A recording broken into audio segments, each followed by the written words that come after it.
Welcome to the Blackburn End Podcast, where I'm not sure you even want to be listening to us right now. I think the majority of fans just want to forget about all the goings on at Rovers, be it on the pitch, off the pitch, just generally. But you have two fans here. Come rain or shine, we'll break it down the best we can. So what's happened since we last spoke? So Rovers follow up their loss at Derby with a 1-0 loss at Stoke. And the winless streak continues with another loss, this time at home to Cardiff. The slow starts, gifting goals left, right, and centre. What's wrong at the back with Blackburn Rovers right now? It's a difficult one. Mark, 1 point in 5 games. It's not good enough, is it? We asked for a good performance this week, and we didn't even see one. No, I could have predicted a couple of bits of this. So the Derby one was just sod's law, or as we've started to call it, that's just the Rovers way. But I'll be honest, even I couldn't have thought it could be this bad. You try and sort of trick your brain, don't you, into thinking, well, this is what probably will happen, and then everything will feel a lot better. I couldn't imagine it to be right now as bad as it is. No. No, I mean, we'll obviously break the games down as individual entities here, and then we'll talk about the week as a whole, which wasn't a very pleasant week to be a Rovers fan. But obviously, we started off at Stoke away, and let's listen to our initial match reaction. I just don't get it, mate, because the formation didn't work against Derby, but we've gone for it again. I don't know why we've tried to reinvent the wheel, because the formation wasn't the issue.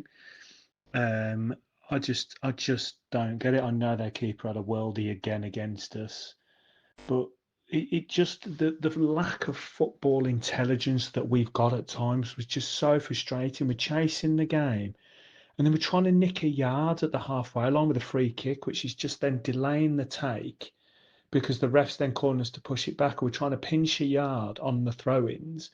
So instead of us like being able to take a quick throw-in, everything then slows down, and then we're looking at the ref and getting frustrated. When we've got a chance to put the ball in, we don't seem to be able to hit it in any kind of dangerous area. It's like we're too weak to kick a ball that far.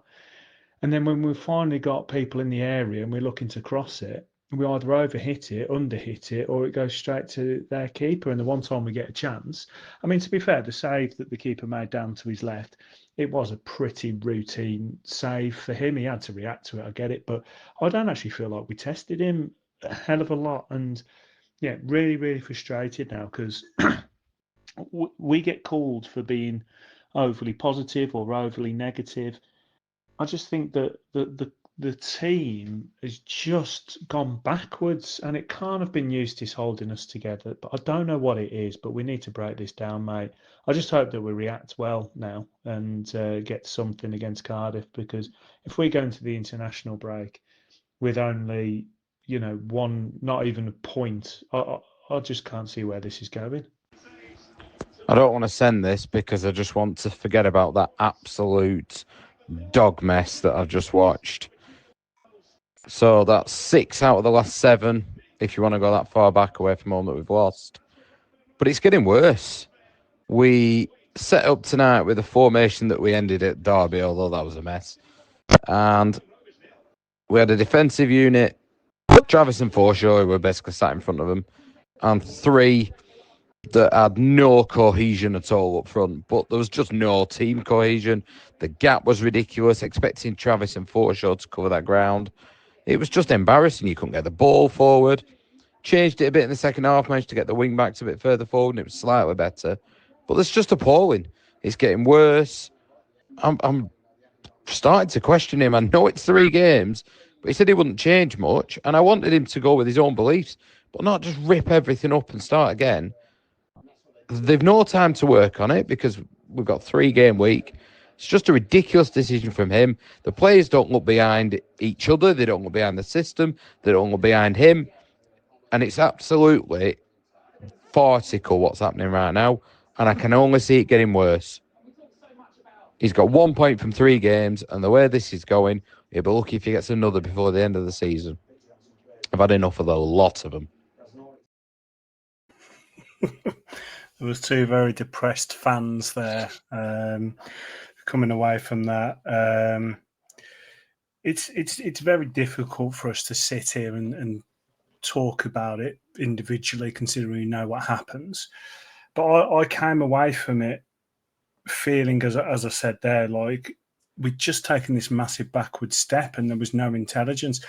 How much is it down to the manager of changing the formation, do you think, that caused the issue against Stoke? Probably half and half. I thought that his comments after the game at Derby were worrying, saying that he felt we were better and went 5 at the back. We didn't concede, so you can see the argument for that. So at Derby, we didn't concede when we went to 5 at the back, and we did score 1. But it was like going from a 2 out of 10 performance to a 3 out of 10 performance. And actually, Derby were not taking the foot off the gas, but they were sitting behind the ball. So I couldn't quite believe he'd gone with the formation again, because, like you said perfectly in your summary after the game, the formation has never been the issue here. It's the setup. So at Derby, for me, it was not the formation. It was the fact the centre-halves, instead of being so compact as a back four, the centre-halves were dragged all over the place in that first 15 minutes, and there was a massive gap through the middle of the pitch. That's not formation. To fix that, he just shoved somebody else in the middle of it. To then go away at Stoke and start with that formation, and it's not the formation we've used before when we've had 5 at the back, I was really angry because I thought it didn't work. And then when I've watched them, and they've clearly, well, if they have worked on it, it didn't look like it. To have 2 units of a team, we are not a team that is blessed with loads of individual quality. The reason we were where we were in the league was because we were defensively solid, we were well coached, we knew our roles, and every player was playing their hearts out for the shirt and for each other. And then we went to Derby and all of a sudden thought we could be expansive, stretching the play, stretching our centre-half, stretching the fullbacks. We've gone to Stoke and played with 2 units. There was a defensive unit and an attacking one, and it was kind of like, well, if we throw some more, and there's a game on, it was the same against Derby. Well, if we throw a few more bodies forward, that will fix it. You've got to get a pattern of play to get there. Knocking it long when you've got people like Wilmot, Ash Phillips, mopping everything up, it just became vertical again. And you looked at the players within 5 minutes. I mean, Campbell embodied it all. He was bordering on a disgrace. He could have been sent off about 4 times. He looked disinterested from the outset, frustrated, as did most of them. That's got to come from the manager. That's got to come from a lack of belief in the way we're setting up.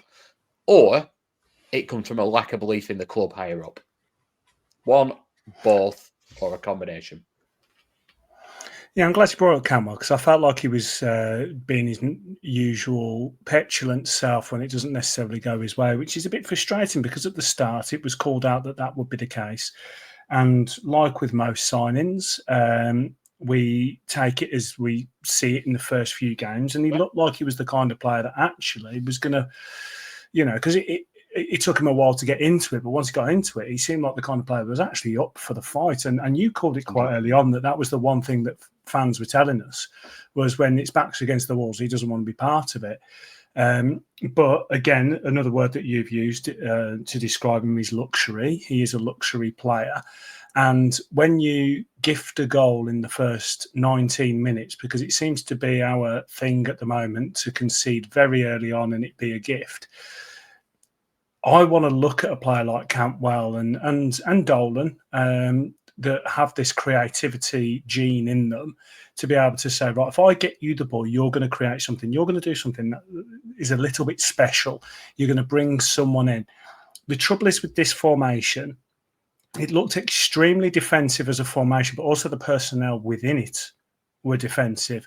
You're not going to have Travis and Forshaw bombing forward to show any kind of quality in front of goal. As much as I rate Britton, he's a wing back. He's not going to get forward and get goals. Same with Ribeiro. So effectively, Campbell, Gay, and Dolan are just going to be looking at each other and facing a quite stout line and a goalkeeper that decides to turn into prime Lev Yashin every time we play him. So it's like, it just felt like it was the wrong personnel and the wrong formation. We needed creativity actually in that centre midfield, and it wasn't there. We needed some attacking options coming from the midfield. Well, the midfield wasn't necessarily there because, like we say, it's wing backs. So you really only got the two. So it just looked like we'd set ourselves up for failure from the start. And I didn't feel like there was any part of this game that made me look at Blackburn and say, we're going to get something out of this. And I've just had a look at the whoscored.com meter where it says about who's controlling the game and who isn't. Obviously, it's a bit speculative. But out of the 90 dashes, we have one. We have one dash to say that we had any kind of momentum. We had any kind of real possession. And so we had 57% possession, but none of it was really in an area which was going to cause any problems. So you're playing a team that's been struggling, a team near the bottom of the league, and you're setting yourself up like you're panicking. And I just didn't get it. And then to gift a goal and then feel like the game was over was pathetic. Completely agree. I think, yet again, like at Derby, we had more possession, so 57% was it. But they had control of the game, and that wasn't because they wrestled control of the game. We just gave it them. We surrendered it. I felt so sorry for Travis and Forshaw. You're asking them to cover an area and a distance between them and the strikers that's ridiculous. Nobody can be covering that. And the result was it just looked very, very disjointed. And I completely agree. I looked at it and thought you've set up to nick a draw or nick a win. And once they went 1-0 up, we'd set ourselves up to fail. And I was getting angrier and angrier and angrier. When they came out in the second half, they pushed Britton and Ribeiro further forward. So it was almost 3-4-2-1, 3-4-3. And we had a bit more about us, but no creativity because, like you've just said, then when you start getting into that final third, the people who actually had the space and the ball was out wide, and it's Britton and Ribeiro. And as much as, they're decent players, they're not the people that's going to create the most. And the players like Cantwell that were not on the ball were getting more and more frustrated. Gay was getting more and more frustrated. I actually thought, again, one of the few players that was trying things, whether it was working or not, completely different, but was willing to try things, willing to run at the opposition, willing to get hold of the ball, was Dolan, and he took him off again. And I was getting more and more baffled by his decisions and more frustrated. And I looked at the players and I was trying to think, would I be as frustrated as their display? What would cause me to be frustrated? And if you're setting up in training and all the things that you've been doing all season are working, and somebody comes in and goes, yeah, we're not doing that anymore, and then tells you everything that's wrong about your performance because you look at it and go, well, actually, it's because you set us up differently. And they say, well, you're doing the things wrong. You're not interpreting it right. We're going to set up again this way. And you're thinking, that's not going to work. You go 1-0 down and actually it isn't working.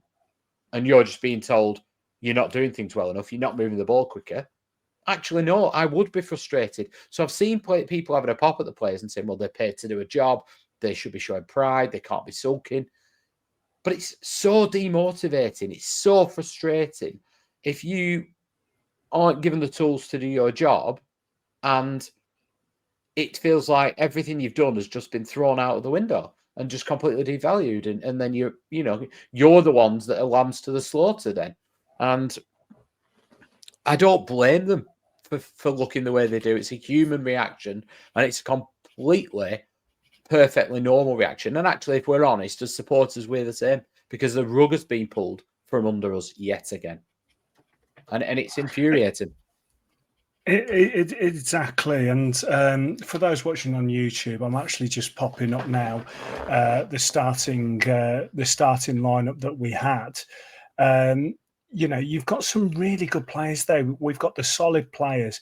You take Sanderson and Forshaw out of that, and ultimately you've got the basis of what's made us what we had, and you've got Tronstad on the bench. So there was no reason for him to go into this formation. I could understand going into this formation if there was a problem with injuries or anything like that, but there was no real problem, and that's where I got the confusion with it, because I didn't think Stoke actually offered a hell of a lot.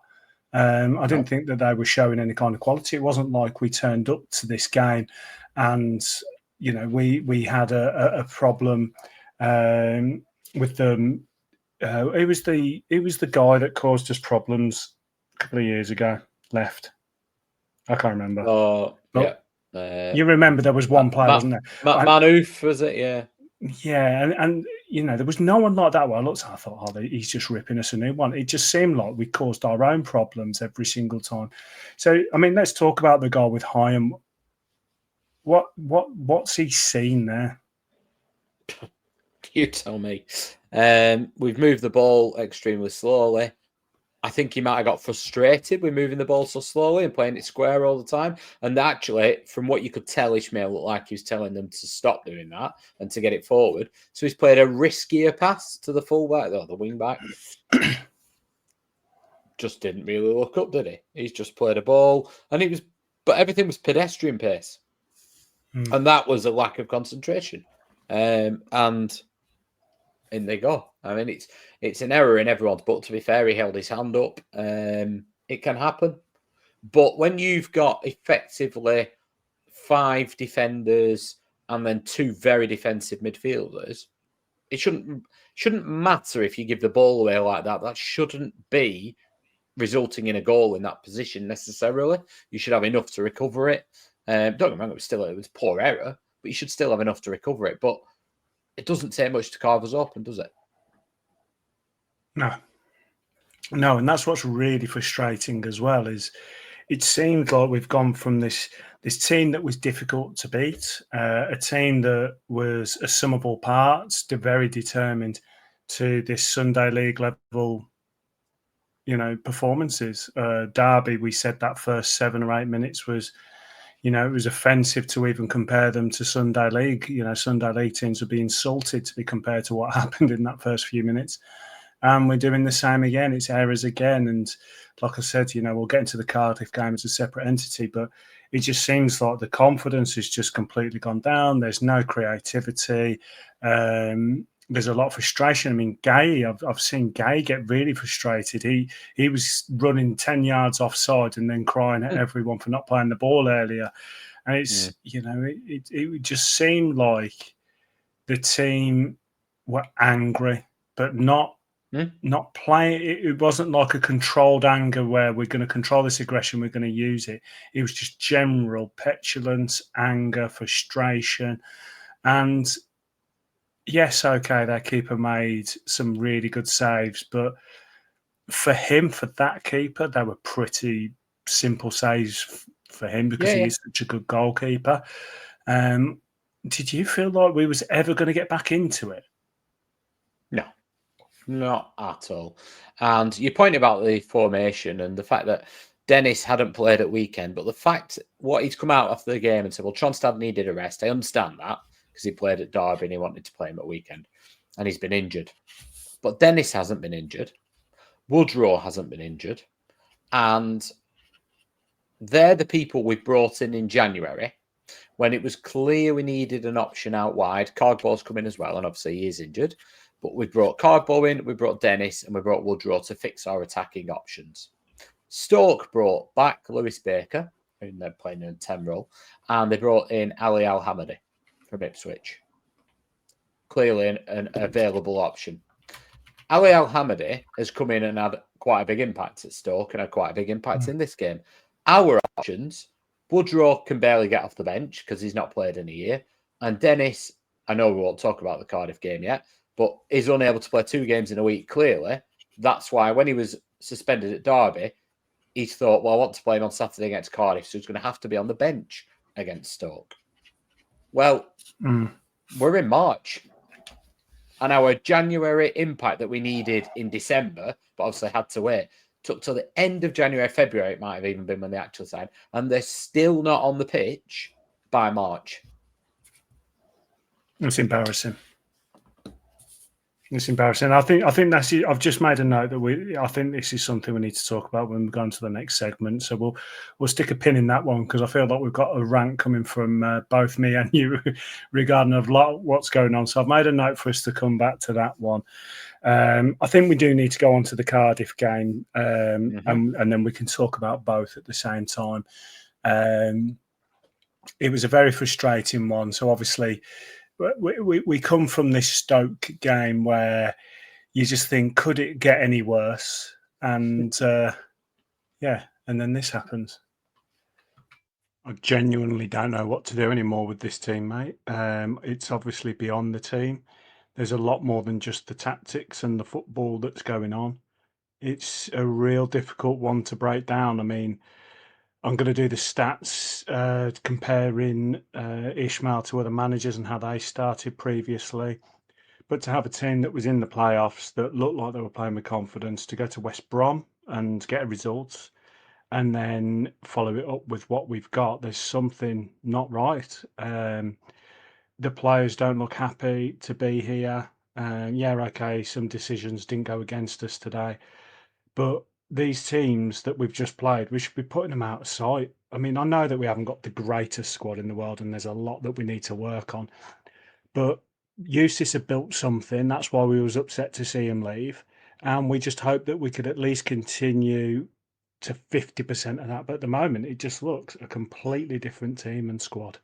Lots to break down. It can't get any worse, can it? Oh, it can.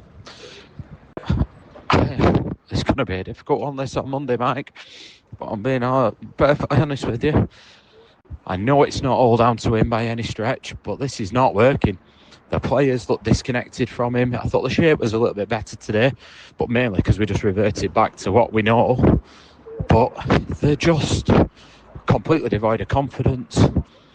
There's just a massive disconnect in there. And I think we need to call it. Right here, right now.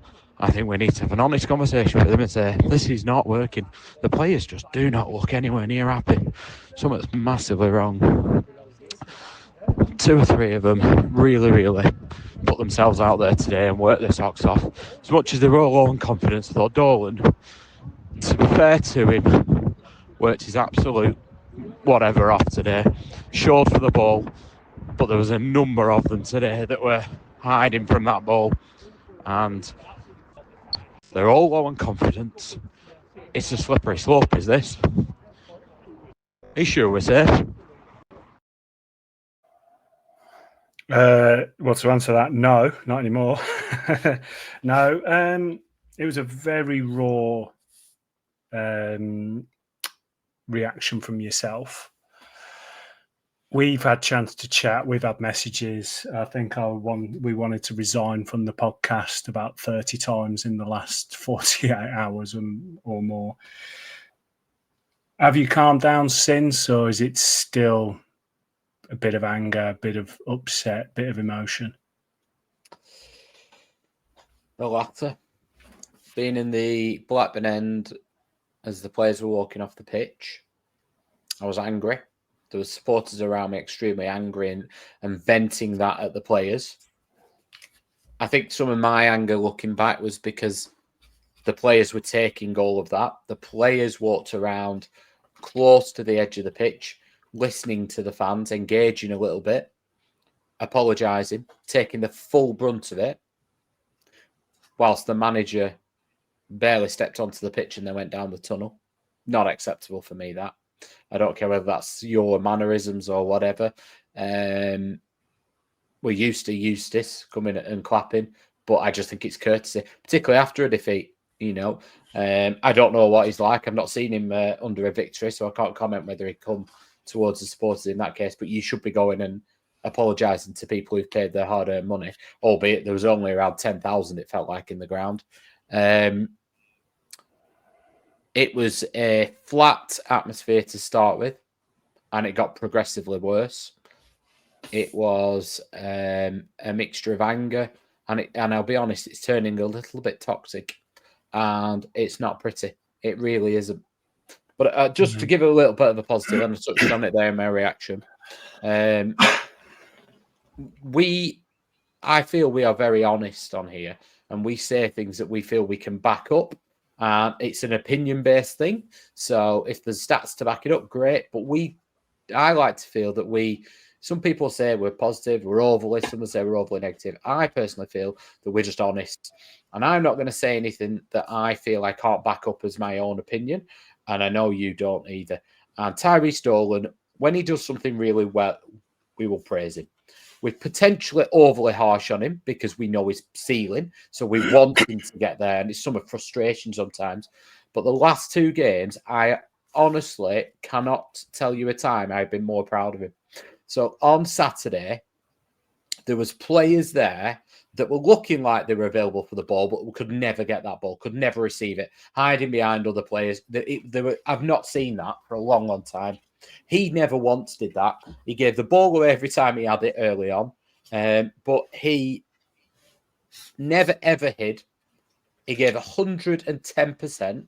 He tried things. And there were a few times he tried it, but we're not talking about actually his quality on the ball right now. We're talking about showing up when it matters. It's easy to want the ball when we're winning. It's easy to want the ball when the crowd are behind you. It wasn't a great atmosphere, and I get that. And I'm not blaming supporters for that because it was a natural instinct reaction from the fans. But he showed true character out there. And he showed, people are saying, he don't want to be here. He's not signed a contract. Whether he does or he doesn't, you wouldn't have had a clue about that on Saturday. And it honestly has gone up tenfold in my estimations after Saturday. And it was about character that we needed from them. Yeah. And he was one who showed it in abundance. 100% agreeing. When I went on to whoscored.com, and I know that I should have shares in them because the amount of times I mention them, but his rating was one of the lowest on the team. In fact, it was joint lowest with the outfielders. Pears got the lowest rating, and Gay and Dolan got the lowest, and it just made me realise that the ratings for me, I just, I need to take them with a pinch of salt. But I think for Dolan, the one thing, carry on. But just going to say on that, the reason his ratings are probably below is because he did give the ball away quite a bit, but because he was taking it when it should have been somebody else taking it. He was taking it in positions that he shouldn't have ordinarily been taking it. So I'll defend him I know you're not going to, but I will defend him to the hilt. And I would have had 11 Tyree Stolens over 11 one or two others on Saturday. Okay, so the way I'm going to articulate it this week is, I think with him this week, there were times I was frustrated he was giving the ball away. There was, being honest. But I appreciated this time why it wasn't working. I think the reason why he's had pelters off the fan base, including myself, I've got frustrated, and to go over the old ground again, is we have very high expectations of him. We know he's a very talented lad. He's a great boy as well, and he can be a great role model. And he's everything you want a young winger who's English to be. He's got potential. I think that the last couple of games, I feel like the pressure's been off him, and the reason is everyone else has been so bad. He could have the freedom to make a mistake and it not get highlighted. And I feel like he played with a little bit of less pressure in his last few games.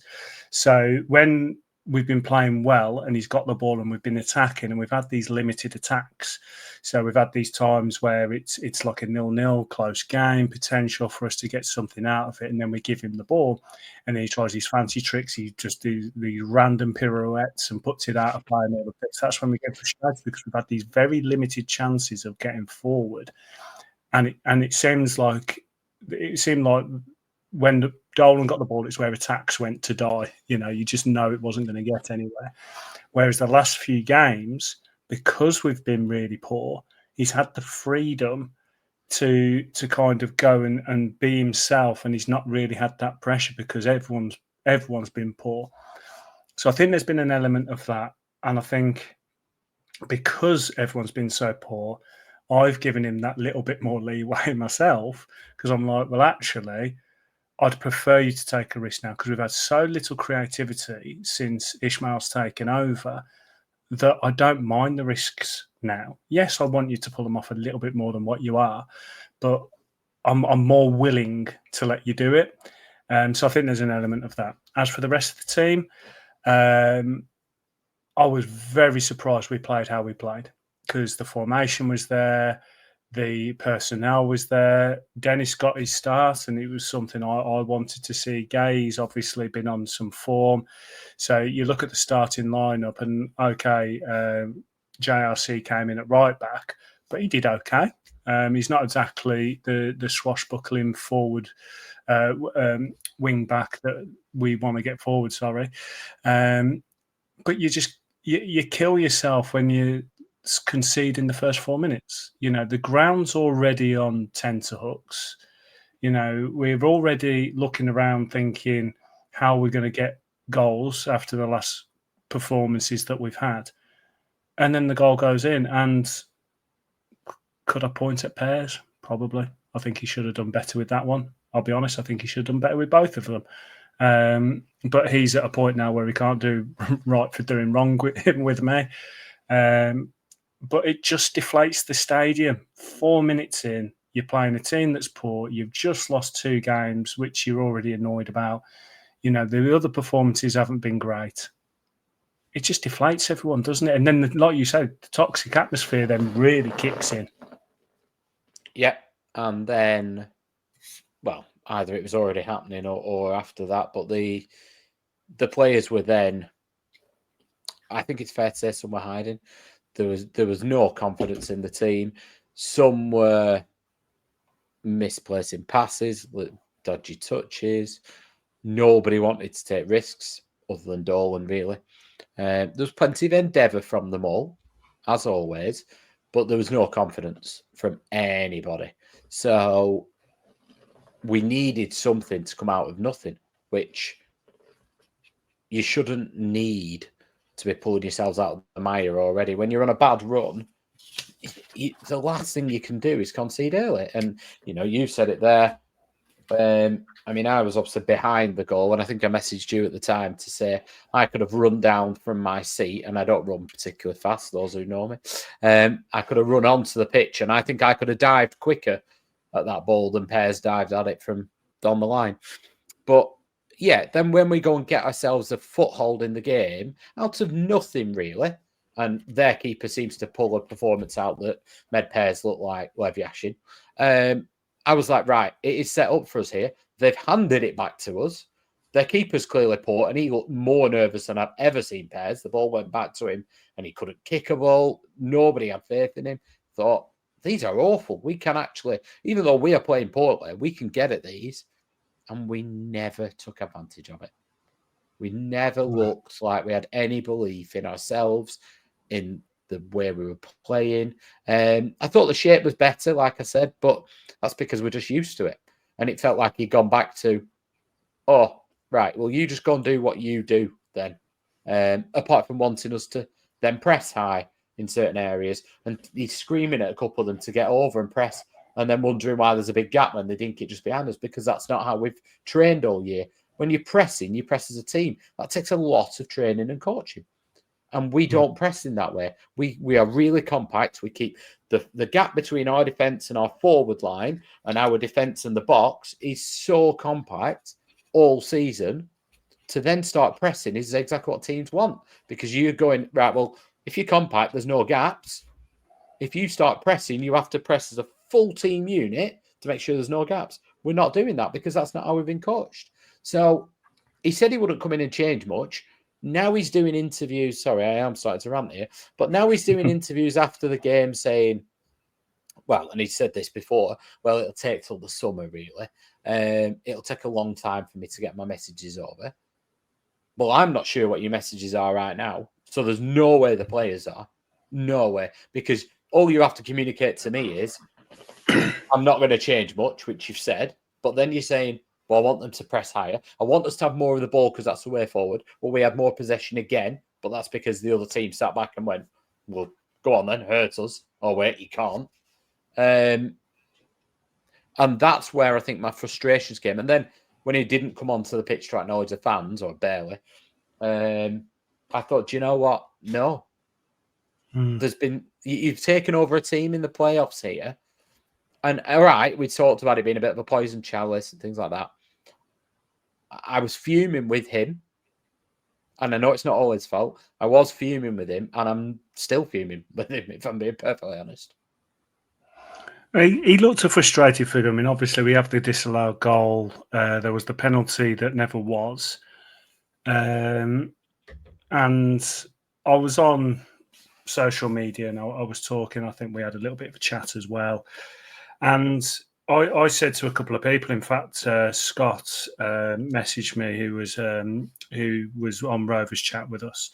And I was talking to Scott on message, and he said about the penalty and the disallowed goal. And we had a conversation, and we said, if you're relying on these decisions to go your way against a team that's down there, there's a big problem.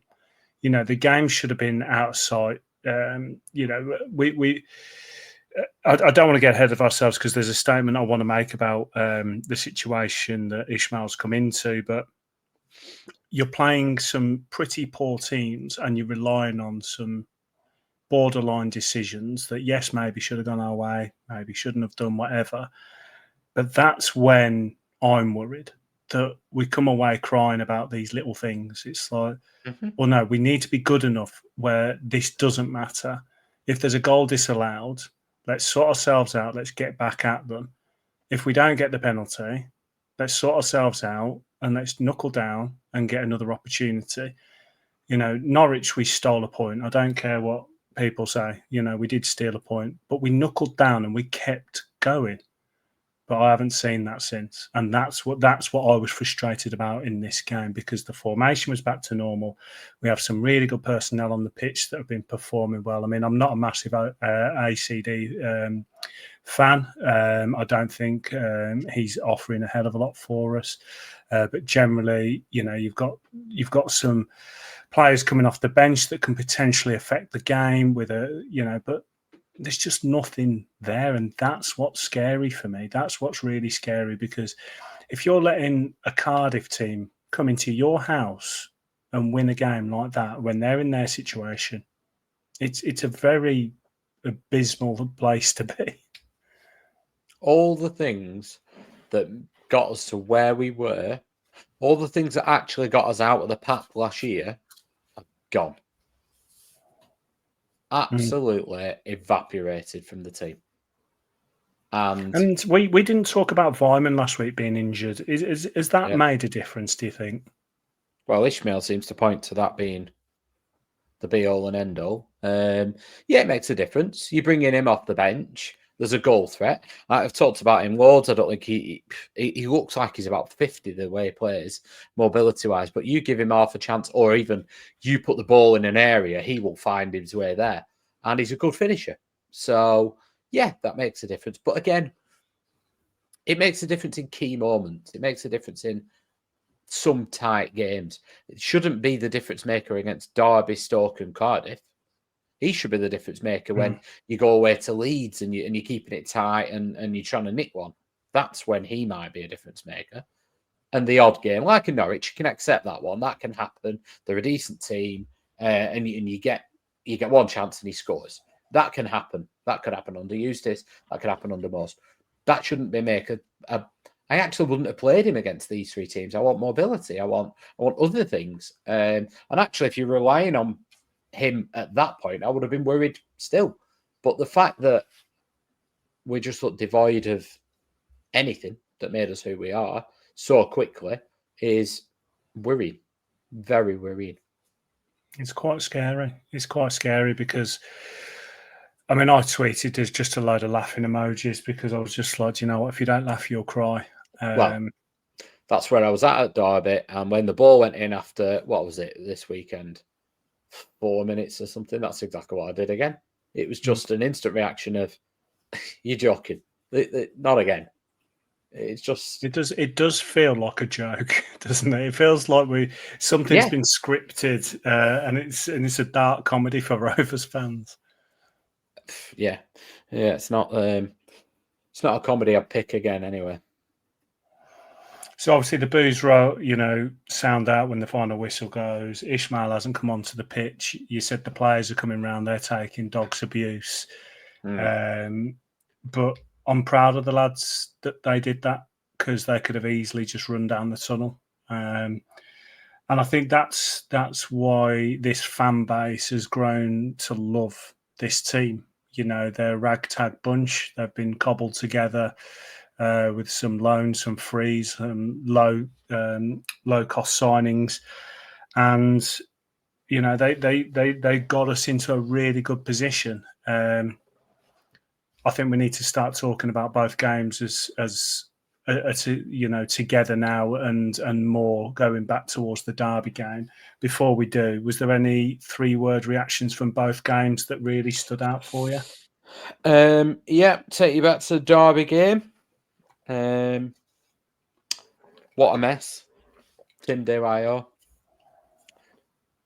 Richard Clumpers, a refund on Ismael. Refund. Sorry. Some people picked me up because I had the word in. So, for example, instead of saying I'm going to pub, when I'm reading these, I try and read correctly. So I'll say I'm going to the, and people say that's 4 words. So I'll read them correctly for you. Refund on Ismael. Rinse and repeat. And then we go into this game, and we've got, one last one. Debbie Allington was all of us after Stoke, bin the formation. Then we go into the end of this game, and the ones I've picked are Mike Fox, 1 bloody week, and he's got a screenshot of Derby, Cardiff, and Stoke. Then we've got Odd for Roast Day, just sack him, and Ricardo, togetherness no more. Yes, Ricardo. Well, let's talk about it now as a week as a whole. Derby, Cardiff. Derby, Stoke, and Cardiff. I can't remember. I mean, we've had some capitulations in our time. We've had the winter lulls and stuff. I can't remember one being this bad. And one note I started to make, and I was trying to really, word it, how it's in my head. But I was trying to think: are the players unhappy because of Ismael, or do the players look unhappy because they've lost Eustace? Do you know what I mean? It's like, Are they just like, well, he's not Eustace and I can't believe it? Or is it a case of they actually don't like him and what he's doing? I think there's an element of both. So I'll be a bit all over the place here, but I'll try and bring it together. So if I go back to Saturday, the players are going around and apologising. And there's some people giving them absolute dog's abuse. And then there's some people just saying, what is going on? What is going on? But after having everything being won, fans, players, manager, the manager's not even with them. So that's a sign in itself. You then see Lewis Travis's interview. There's obviously been a bit of PR coming out. Travis has gone and fronted up to the media before the game in the pre-match stuff, and then Ismael did. Travis is talking about training's been really good, trying to address all the things the fans are concerned about. Tactics have been spot on, taking it on the players' shoulders, to be fair. We're just not quite doing what he wants us to do. But he's not changed too much. Then Ismael comes out and says, actually, I want us to have more possession. And it is a little bit of, like I've said, stepdad syndrome. So he's coming in, but nothing was broken. Nothing at all was broken. And it feels like he's coming in, and after we've had somebody who puts their arm around them and is willing to be honest with them and hold them to account, but does it in a way that's not good enough, or we deserve more, or actually it's not about me or you, this is about all of us. You're letting them down, not just me. It feels like somebody's coming in now and you're not passing the ball quick enough. You're not doing this. This is why it's not working. But telling them things that, well, actually, it was working before. So I think there's an element of Eustace has gone, and they're probably a bit of them has left the building, if you like, because they will have more inside knowledge than any of us would dream of. But let's just look at what I spoke about before. So Eustace has come out and said the players need help. He's not the first manager to say that. I doubt he'll be the last. We're going into the final push of the season, and the players need help. They are out on their feet in December and January because they're being flogged 3 games in a week. We are injuries, we're suspensions, all sorts going on, and they're struggling. January comes around, right, come on then, support us. Significant investment comes in, Sanderson, for sure. Then we get Woodrow and Dennis on the last day, and they haven't played for a year and still can't start a game. Sorry, Dennis can, but can't last a game now. Now he's out for the season. Ribeiro's come in and done a job, to be fair to him. But Eustace wanted backing. Eustace, he didn't want the end of everything. He wanted backing in the sense of the players need to know where they stand, and I need to know where I stand. I've got 18 months left on my deal. Do you see this as a long-term thing for me? I'm willing to stay. No, we don't, John. It's basically the answer because they've not extended his deal. You've won 4 out of the last 11, 2 out of the last 11, whatever it was. You might not be here in a few weeks, so we're not extending your deal. Well, what about let's have a director of football head on here? The reason that you have this structure in place at a club is so that managers come and go, but the structure of the club, the foundations of that team, the core group stick together. So where's your excuse for not extending Travis's contract? You're telling me he's not always going to be a part of any manager that comes in planned. Hyam, Britton, Tronstad, key players in our team, ones that are the only few that are worth any value. Dolan, maybe they've tried, maybe they haven't, maybe he's not going to stay. That can happen. Travis would have signed a new deal. Hyam would have signed a new deal. Britton, I'm pretty certain some of them would have done. And they're going to be core members of our team, regardless of who comes in. They're going to be people that you turn around to a manager in an interview and say, right, this is the nucleus of your team. What are you doing with them? Not who do you want to keep, who do you not? Otherwise, I feel like we're now in a situation where we're going to get communication of, and he's already come out and doing it in his first interviews, oh, well, it takes time to embed my stuff. Well, it shouldn't have done. Then you're the wrong person. It was about ticking over. It was about the job Rob Edwards did at Luton. Come and put your arm around them. Tell them they're doing a great job. How do we keep it going, lads? You tell me. And then we're going to get the communication in the summer of, well, we didn't extend the deals because we want the manager to have a look at them. That's what's coming. You can see it. Well, is it the manager making the decisions? Because that's what Eustace wanted to do. Or is it the director of football? And it's getting to a point where, I mean, I'm not a conspiracy theorist, but there are people genuinely out there now who love all this and are going, well, actually, this now looks like it's happening that often. It looks like sabotage. And you can see what they're saying because nothing's aligned. Nothing makes sense. And I think the players, to come back to them, are looking at Ismael and saying, well, you're part of the problem. And you're telling us everything's wrong and we're doing it wrong. You said you won't change things. Now you're trying to change it. We're trying to do our best in spite of you, which is just madness. But then you've got players who are looking at a manager who said, come on, we're going to build something here. We're doing it together. He's not been backed. And actually, they've not been backed. And they can't just walk away. They haven't got that option yet, but they will do soon. And I think we could be at a dangerous point with this group. I think if I'm Lewis Travis and I'm sat there, I am talking to my agent and saying, there's no future for me at this club. I'm not going to progress. Get me out of there. Tronstad the same. I am the same. Brit, just go and see what else is out there. And I that's where my fear, frustration, anger comes from, because this is deeper than losing 3 games. This is, the Eustace thing going and saying Derby are a better option, basically. And the 5 games, they could be above us this season, and I wouldn't rule it out. They'll be above us next season. They will be above us next season. And Eustace knew that, and the players knew it.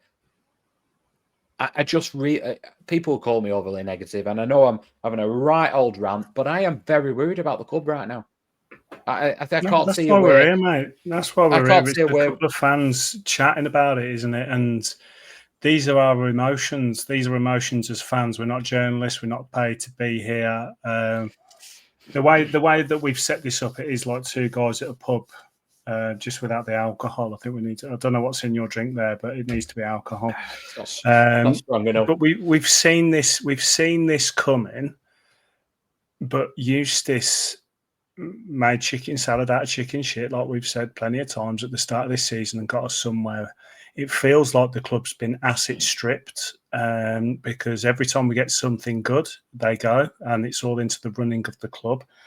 And I mean, I've had some quite comical comments and emails come in, haven't we, about how we don't really understand the running of a club.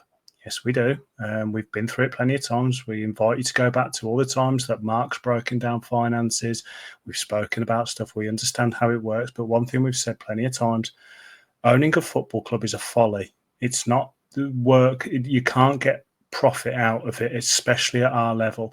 It's supposed to be a bit of fun, something to put your money in, be a money pit, and you just enjoy it. And it does feel like we've been asset stripped. It feels like any time that we've had a Schmodix, a Brereton, an Armstrong, a Wharton, anyone like that, they're straight off and they're gone. And we're then trying to build. The transfer window failed once again. It didn't give us what we wanted. Were they panic signings? Probably. I think that we've discussed plenty of times that they have a shortlist on the board and they'll go down them. And I'm pretty sure they got to the bottom of the list before they started actually being able to make any signings, because everyone that we wanted was gone, or we didn't have the money, whatever. But it just didn't work.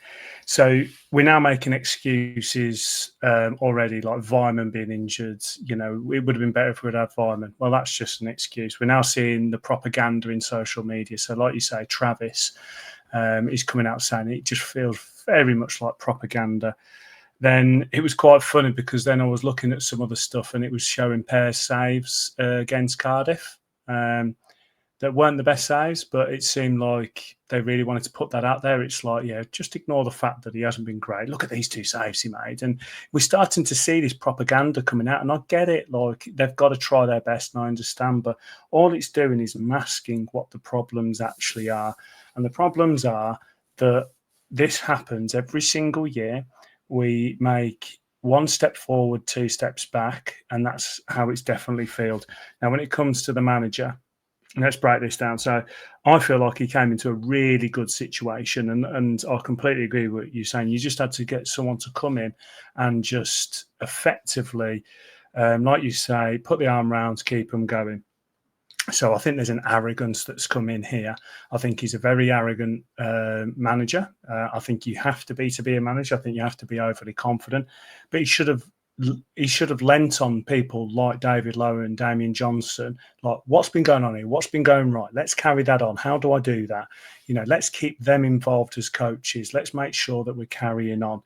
Because I do feel like if Eustace was still here and this hadn't happened, we would be in a much different situation now. So given all the poor window and everything, as soon as that window shut, if Eustace had stayed, I feel like we would have had much better results with the same players under Eustace than Ismael. And that's where the problem lies for me, because he did have a good situation. He had a run of fixtures that were extremely winnable. He had people coming back from injury. So already he's got some players there. He then had some new players coming in that he could have potentially worked with. But yet we're now in a worse situation. So my personal opinion is, if Eustace was still here, I know people are probably saying it's an obvious opinion, but if Eustace hadn't left and we still had Eustace with all these players' injuries coming back and the same fixtures and everything, I think we would have been way, way, way better off. Yeah, well, I mean, Derby would have been worse off, so we'd have beaten them. We might have gone and lost at Stoke or something like that, but we would have, we'd have had, dare I say, 6 points out of the last 4 minimum, and we've got 1. It's and I know people have pointed to the form before that, but the form before that has to be caveated by the fact that we had so many injuries because we were playing 3 games in a week. When Ismael came in, and he's now talking about the injuries, they were gone. We had Tronstad back on the bench, Yuki back on the bench, Britain was obviously there. We had Dennis, we had Carbo, they were all fit, and now we're getting muscular injuries like they're going out of fashion. Well, that points to training. Well, I was going to bring up the strength and conditioning coaches again because they're irritating the hell out of me. Well, we've never had them quite in succession, though, have we? And it's not from games fatigue, this. When Travis got injured, when Tronstad got injured, that was game fatigue. That was being played too much, and we talked about whether he should have rotated. Britain, you could possibly put down that too. but Dennis isn't. And, Vyman, let's talk about Vyman's injury. For those who don't know, Andy Vyman put a post out and he effectively said, I've had an issue with my knee and I've chose to have the operation done now after the Norwich game so that I'm fit for pre-season, so I can go and earn a contract. So that tells me if the club had turned around to him and said, Andy, we'll give you your contract for next year. So they're obviously not sure whether they want him or don't want him, either way. So he has prioritised the promotion running. He's gone, nah, I can't be doing that. I've got to put myself first. Whether that's because he felt we'd never get in the playoffs or whether he's just thought, well, they don't care about me.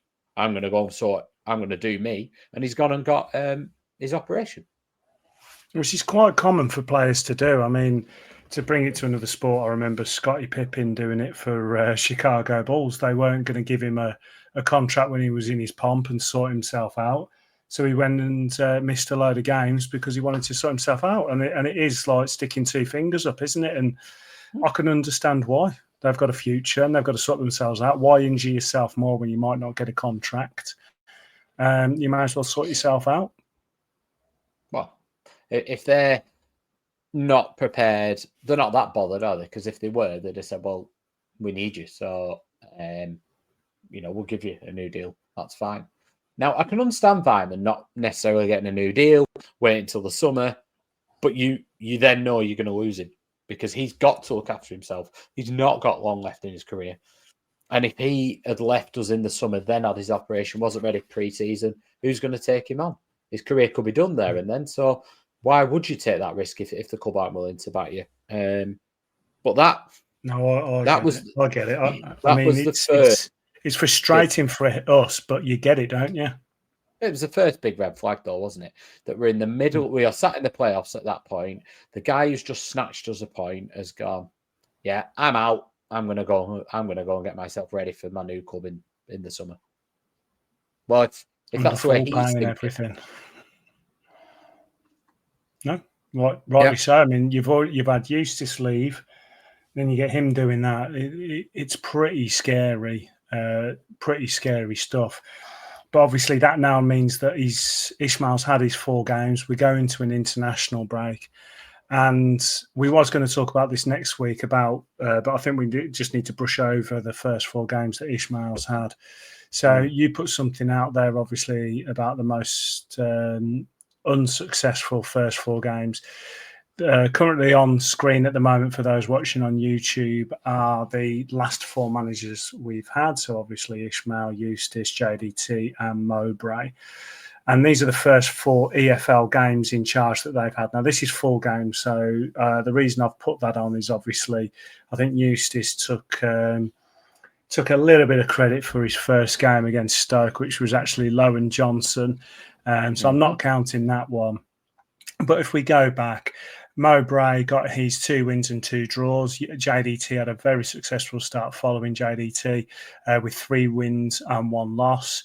And then if you remember, Eustace was actually, we was in a little bit of an issue at the time when he took over, to be fair. And we had the 3 draws and 1 loss.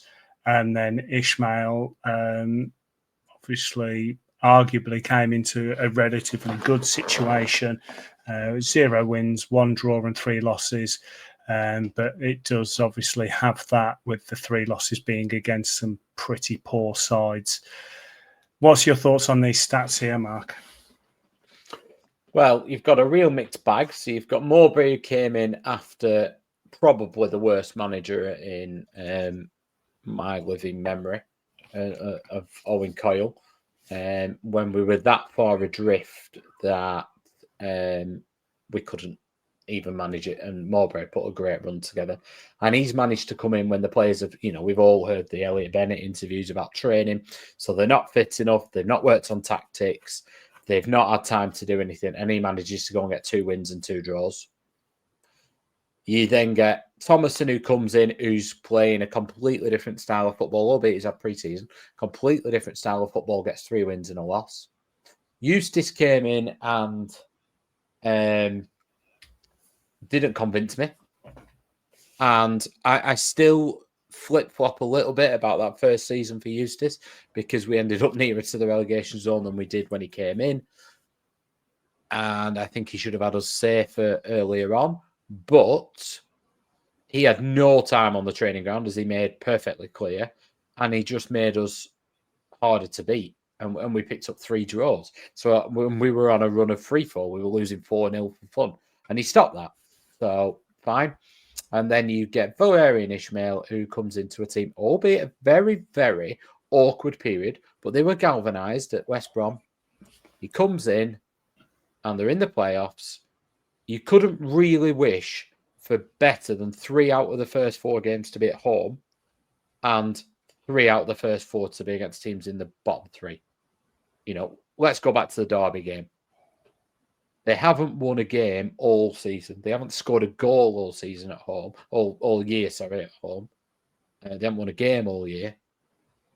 And we handed them the game. We went to Stoke, handed them the game, and we went to Cardiff at home and handed them the game. So all 3 of them was us giving them to the other team. There was a little bit of Eustace outsmarting us and playing on our weaknesses, but really, for me, we've given them 3 losses away, and no excuse for that.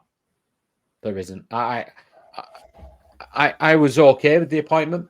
I wanted Eustace to stay. I was okay with the appointment. I thought, you know what, I can get that, get on board with it, and I'm very much a person who'll judge somebody on what they do at the club.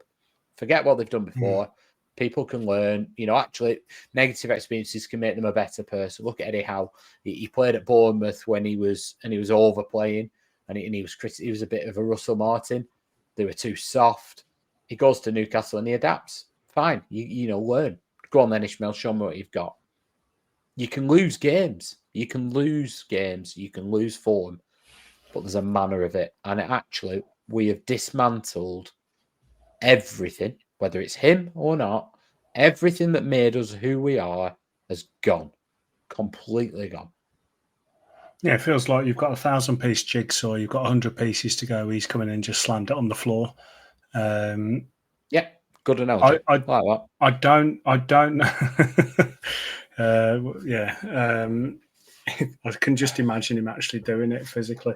I don't want to blame him. And when I looked at these stats and I went through Eustace, and I think it's something we're going to go through next week. So we're not going to go on about it too much now, and we'll try and keep the podcast nice and short for everyone because I think everyone just wants to go and enjoy their international break of not talking Rovers. But yeah, when I started looking through some of the performances, I remember the conversations we was having about Eustace, and we was really concerned that, because we were massive JDT fans, we were Broughton fans, we believed in the project, we thought that we was definitely going to be on the way up, and as much as it was frustrating, being so erratic under JDT, it was either you win 4-0, lose 4-0. It was exciting and it was enjoyable. So when Eustace comes in and we started to see, well, hang on, is this actually what we want? Blues fans were warning us, saying, enjoy Eustace ball. But to be fair to him, this season, backs against the wall from a transfer point of view, losing some big players, he got us into a position. So whatever he was doing, whether it's arm around the shoulder, whether it's tactical, making the right subs at the right time, because we had a lot of goals out of the subs and stuff, whatever it was working. And he'd obviously had enough, and the players could see that. But I do think there's an element of the players being annoyed that Eustace left and the club allowed him to leave. And there's an element of them not liking Ismael. I think it's 50-50 between the two. I think that there's an element of arrogance maybe that he's made these changes so quick, which is really strange because, like we said, it wasn't the problem. There could be an element of he's a little bit scared. The fact that we went to Derby, got this loss, and then these last 2 games, he was so scared about losing, he set us up completely wrong, where he just needed to actually have a bit of confidence in the guys and say, you know what, the Derby game's gone. Let's go out there and do what you do. So I'm not too sure. All I am sure of is something that I saw you comment about was how much Luton probably hate us right now. And you made a pretty funny comment saying it's because we want Kaminsky back. Well, yeah, there was a Luton fan who piping up, wasn't there? But I think I am not one to call for managers to be sacked. You know, Eustace last year, I said, do you know what? Let's see how it goes. Do the job, whatever. We'll judge him again, you know, this season. And I think he proved to be a really resourceful manager who had a really good balance of adapting to the opposition, but keeping core principles, which is what you should do for me. You know, I'm not a big fan of the likes of Russell Martin, who this is the way we're going to play. And if we don't doing it well, we're going to play even better. Because that's fine if you've got the best players. If you then haven't, you have a problem. But I feel like we've got the wrong man. I don't think it's working. I think it was a very niche role and a very difficult role to come into, but ultimately not as difficult as Mowbray when you were taking over from Coyle. You were 3 points adrift. Not as difficult a situation as Eustace came in when he was trying to play a completely different way of playing. We couldn't defend for top it, and he came in and tightened us up. So, and he knew what he was walking into. I don't get how we've appointed him. I don't get how we've come through an interview thing and said, right, how are you going to play? And thought, yeah, that's the way. We're supposed to have a set way of playing as a club. Now, I know each manager has to have their own identity, but it doesn't feel a good fit in that sense. It doesn't feel a good fit in terms of unity. His comments from the outset mainly were focused on next season. And then I hear him talking about, if I was a player, and I heard his comments, the most recent ones in the interview, where he was saying about, well, I've told them we need to get better with the ball. We need to dominate the ball. That's the way that you dominate games, and that's where you win more games. We were only ever creating two goals. It's almost quite dismissive of our achievements so far this season, like they've been down to luck. And actually, if you want to be doing this properly, you need to be playing football. I can't get on board with that. He's basically dismissed their achievements as, well, that's a bit of luck. He hasn't earned the right to say it yet. No way. And I think the only way it's going to work is if they have a real ripping up of the squad. Now, that might happen anyway, but that's not what you're supposed to do when you've got a director of football. You're supposed to keep the nucleus together. And I just feel, sometimes you get a horrible gut feeling. And I'm trying to quantify it, but I have the same feeling I had when Coyle came in. Now, forget the Burnley things. I didn't want him because of Burnley. Yes, but I'm able to part that. And when I watched the games, I watched us against Norwich. We looked ill-prepared. I then watched us at Wigan, and we were disorganised. The players were not believing in the way it was going, and I knew the way it was going. And I said then, I put something out on social media after the Wigan game, which I think was the second game of the season, might have been the third, and I knew then this is not going to work. And I'm not. I hope he proves me wrong. I hope he turns it around. I hope he takes us to be Premier League champions. Of course I do. But I have a feeling right here, right now, this is not going to work, and it's going to end badly. And I'll be honest, I'd rather they sat down and had a conversation and said, not working, this, is it? And everyone just cut the losses. Embarrassing, but let's cut our losses. Blame it on whatever you want. Somebody asked me the other day, is there a break clause in the summer? I find it very, very odd that we've given somebody a 3.5-year deal when we wouldn't extend Eustace's, and we don't really do that length of deal without there being some sort of break clause. I have a bit of a Paul Lambert feeling in my stomach here that there was never announced that there was a break clause in the summer for Lambert at that time, and then he just left and said, I've activated it. I can't see there not being. And if there isn't, then we have a massive problem, because for me, we've got a manager that isn't going to fit to the way we are as a club. We've got to fit to him. And that's not the way we're supposed to be running anymore. No, it is pretty scary. And obviously, we now go into this international break where he has got an opportunity to do what he needs to do. We return and we're Portsmouth away. Portsmouth aren't exactly a fantastic team, but then again, neither were the last three that we played, and we've lost all three of them. So I think I think he's got his work cut out. And for me now, based on the fact that, you know, we have seen managers come in and we've not necessarily got on board with, like a Eustace, and then they've turned out to be not successful massively, but relatively successful for the time that they came in. I'm still willing to give him a chance. But that Portsmouth game is absolutely huge because you've now got an opportunity. Whatever stamp you want to put on this team, you've now got an opportunity to put it in. We haven't got loads of international players that are going to be flying off to all the countries. He's got a lot of players there that are going to be there that he can really work with and get them fit, get them ready. It is a huge, huge game. And if we come out of this international break and that result doesn't go our way, I do fear for him. I mean, getting dragged into a relegation battle, I think it'd be pretty. I don't want to say it. I'm not going to say it, Mark, but you know what I mean. We expected us to be a mid-table team, but we wanted some good performances. We've lost our identity. Things are looking pretty dismal. It's great to go into an international break as a fan, just because we can actually just have a break from them. But I do think that next week we do need to talk about this in some detail, and I think we need to see what the immediate future holds for Blackburn Rovers, and that is the fixtures, the players, the contracts. It's something I know that you're quite passionate to talk about as well. So I appreciate you spending time with me, Mark, this week. It's difficult. It's difficult for both of us as fans. It's difficult for the whole fan base. X is a toxic place. Ewood Park's a toxic place. General social media is toxic.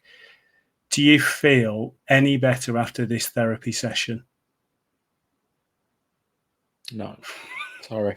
I want to say yes, but I can't lie. No, I don't. It's so hard, isn't it? I feel, I mean, people who are watching this are the same as us, mate. They'll have different opinions, but we all care deeply. This matters. This bleeds into my everyday life. I wake up, and you shouldn't be doing, but I wake up, and the first thing really on my mind is, well, I mean, usually it's my little girl going, hurry up, I'm hungry. But my thoughts are going, why is he picking him? Why are we playing that formation? I hope he changes that formation tonight. What is going on? And all I've been able to think about all weekend is how angry those fans were, how hurt they are. And that's because, yet again, the belief is being sapped from the club and the hope.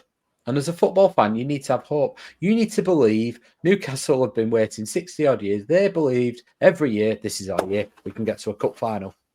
The one saving grace I'm going to say is, and I've had lots of grief this weekend, they've all been piping up in my messages, and you might get away with it a little bit down there, Mike, but what I am going to say to them down the road is a couple of things.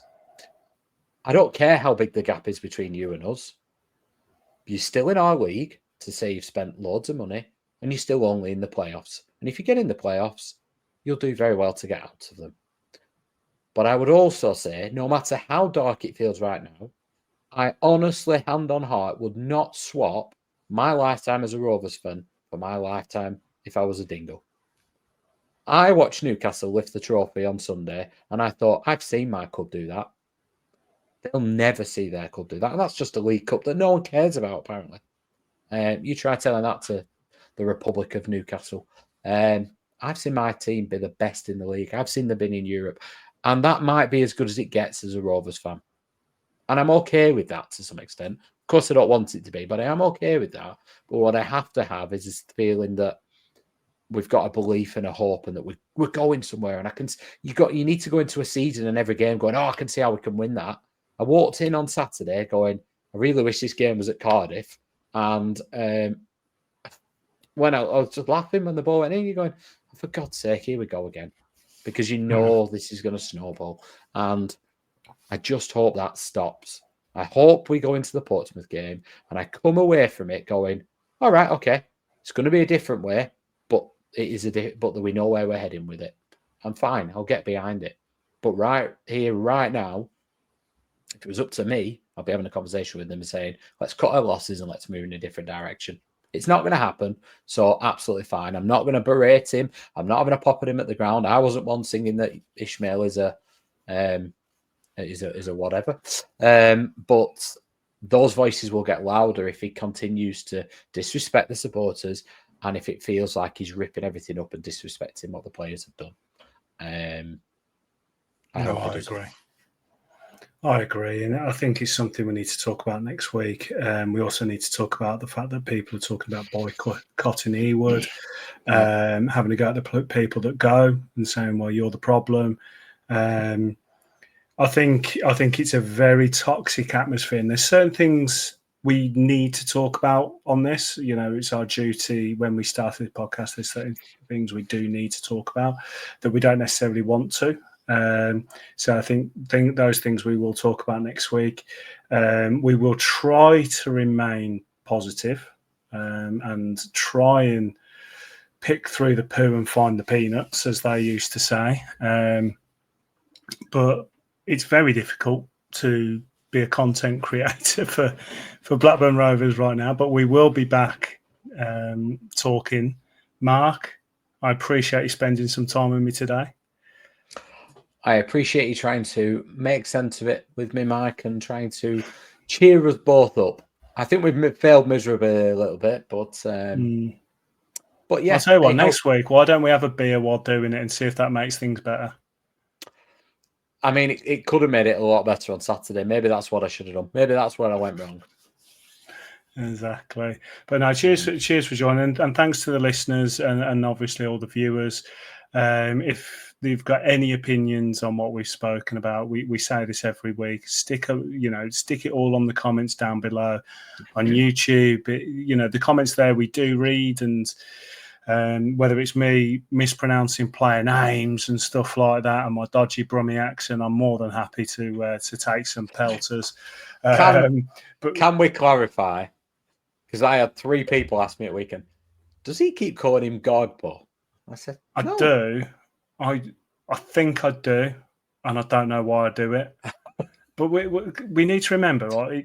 It's 10 o'clock on a Monday night. I coached for about 2 hours, 2.5 hours before coming here. Obviously, we've got a full day of work. I'm organising my under-10s team while having a career, dealing with my family. You've got a long day as well with your job. You've got a pretty stressful job. I come here and I can't even remember what players are, let alone pronouncing their names. So I've not even noticed. So, yeah. I appreciate the fact. I don't even want to say it right now because I'm gonna go and practice now. But yeah, put comments down below on YouTube. It helps the algorithm. It helps us. We read it. Any feedback and stuff, it's really good. And whilst you're there, you may as well like, subscribe, and do all the good stuff. So, but yeah, we hope everyone's going to have a nice week off. Next week, we'll try and talk a little bit more about Rovers. Whether it's going to be positive, it's not going to be positive, but we'll be there anyway. So have a good one, guys, and we'll see you next time.